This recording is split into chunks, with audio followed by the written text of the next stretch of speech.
નમસ્કાર વિદ્યાર્થી મિત્રો, આજના વિડીયોની અંદર આપણે પ્રથમ પરીક્ષા 2025 માટે ધોરણ 8 વિષય સંસ્કૃતનું મોસ્ટ એમપી પેપરનું સોલ્યુશન કરવાના છીએ. તમારે કઈ રીતના પ્રશ્નો આવશે, કેવી પેપર સ્ટાઇલ આવશે અને કયા કયા પ્રશ્નો આવશે એ સંપૂર્ણ ચર્ચા આપણે આજના વિડીયોની અંદર કરીશું. તો પ્લીઝ મિત્રો વિડીયોને અંત સુધી જરૂરથી જોજો. આવા ઉપયોગી વિડીયો માટે આપણી ચેનલને સબસ્ક્રાઈબ કરજો અને તમારા બીજા મિત્રોને પણ શેર કરી દેજો. ઓકે મિત્રો, પહેલાં જો તમારે અનુલેખન કરવાનું આવશે. તમને આપેલું છે કે કાવ્ય પંક્તિઓનું અનુલેખન કરો. હવે જો ટાઈપિંગ ગુજરાતીનું છે પણ છે સંસ્કૃતમાં, જો કે તો એનો જવાબ એનો એ સેમ લખવાનો. પછી તમારે બીજો ફકરો આપેલો છે એનું અનુલેખન કરો. તો આ ફકરો છે, એનો જવાબ નીચે એનું અનુલેખન.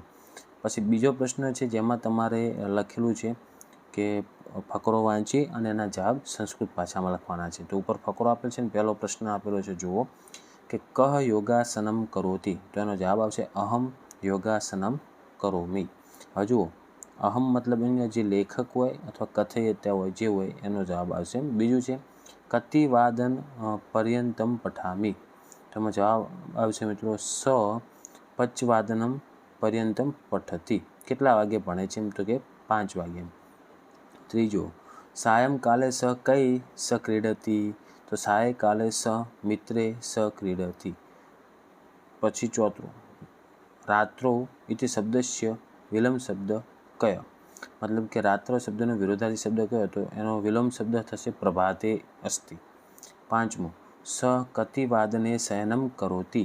મતલબ સ રાત્રો 10 વાદને શયનમ કરોતિ. છઠ્ઠું, કિમ પુસ્તકમ અપી પઠતી. તો અન્યની પુસ્તકાની અપી પઠતી. આ બધા પ્રશ્નો તમારે ટેન્શન લેવાની, ઉપર ફકરો હશે એમાંથી આવશે. પછી ત્રીજો પ્રશ્ન છે સંસ્કૃતમાં એક ટૂંક નોંધ લખવાની ગમે તે.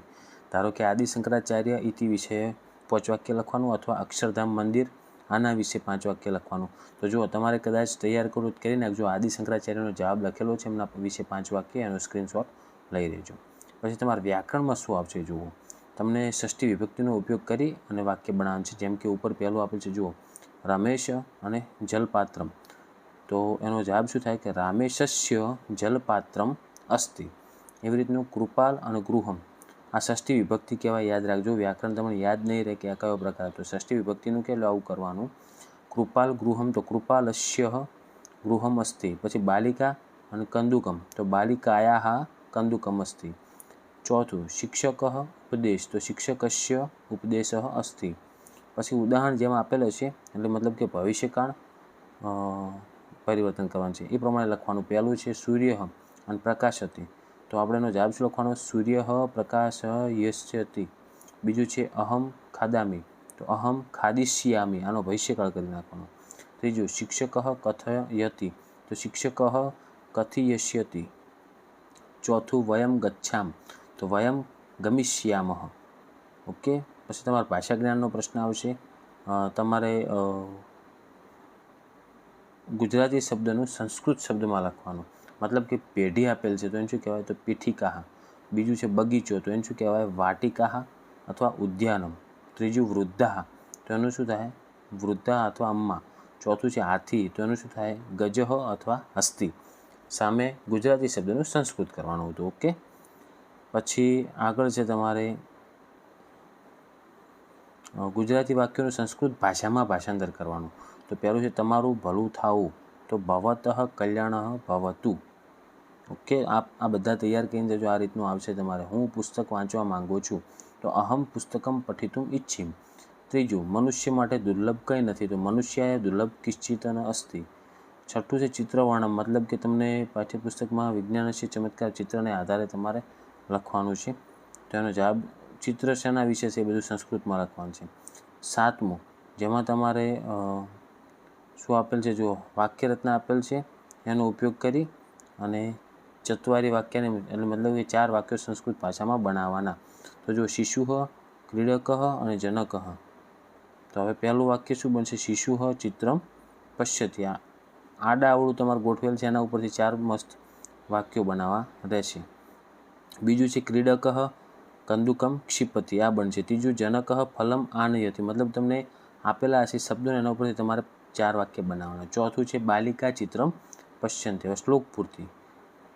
હવે તમારે શ્લોક પૂર્તિ કરવાની છે, જેમાં પહેલું છે કાકશ્ચેત કાણથી લઈ અને મમ કરણીયમ. બીજું છે ધન્યવાદ ભગિની થઈ અને મમ ખલુ નિદ્રાથી. અને ત્રીજું વત્સા સતતમ વદનીયમ અને મમ કરણીયમ ઉધી, આ રીતની શ્લોક પૂર્તિઓ છે. ઓકે, પછી પદ પ્રયોગ કરવાનો, મતલબ તમને ખાલી સ્થાનમાં કાઉન્સમાં આપેલામાંથી કયો શબ્દ આવશે એ લખવાનો. તો પહેલું છે યદા સૂર્ય ઉદેતી, તો અહીંયા આવશે શું ખાલી જગ્યામાં તદા અંધકાર ગચ્છતિ. ઓકે, કાઉન્સમાં આપેલામાંથી તદા આવશે. બીજું છે યત્ર ધર્મ, તો ખાલી જગ્યા વિજય, તો એમાં આવશે તત્ર વિજય. ત્રીજું શ્રાવણ માસ, ખાલી જગ્યા શ્રદ્ધાવિંત માસ, એટલે કે અપી આવશે. ઓકે, ચોથું ગુરુવાસર, પછી ખાલી જગ્યા શુક્રવાસર, તો સ્વ આવશે. પછી તમારે ફરી ખાલી જગ્યા કાઉન્સમાંથી આપેલ પૂરવાનું રહેશે. જેમાં આપેલ છે કે અહમ પ્રતિદિનમ મંદિરમ ખાલી જગ્યા દેવમ નમામિ, તો એમાં આવે ગત્વા. બીજું ભક્ત મોક્ષમ ખાલી જગ્યા ભજનમ કરોતી, તો એમાં આવશે પ્રાપ્તુમ. ત્રીજું ભવતા કાર્યમ ખાલી જગ્યા કરણીયમ, તો એમાં આવશે કરણીયમ. ઓકે, જવાબ કરણીયમ આવશે. ચોથું છાત્રા પુસ્તકમ ખાલી જગ્યા વિદ્યાલયમ ગચ્છન્તિ, તો આનયિત્વા આવશે એમાં. પછી તમારે યોગ્ય શબ્દની સાથે જોડકા જોડવાના હતા, જેમાં જો તમને સંસ્કૃતના શબ્દો અને સાઈડમાં ગુજરાતીનો અર્થ આપેલ છે પૂરા, તો પૂરાનો સાચો અર્થ થાય ચોથું આવશે કે પ્રાચીન સમયમાં. બીજું છે વૃદ્ધા, તો એનો સાચો અર્થ થાય 6થા નંબરનું વૃદ્ધ સ્ત્રી. ત્રીજું છે તરુણ, તો એનું સાચું થશે 3જા નંબરનું યુવાન. અને ચોથું છે સુદિનમ, તો એનું થશે 2જા નંબરનું સારો દિવસ. ઓકે મિત્રો, આ રીતના તમારે છેલ્લે પછી જોડકા આવશે.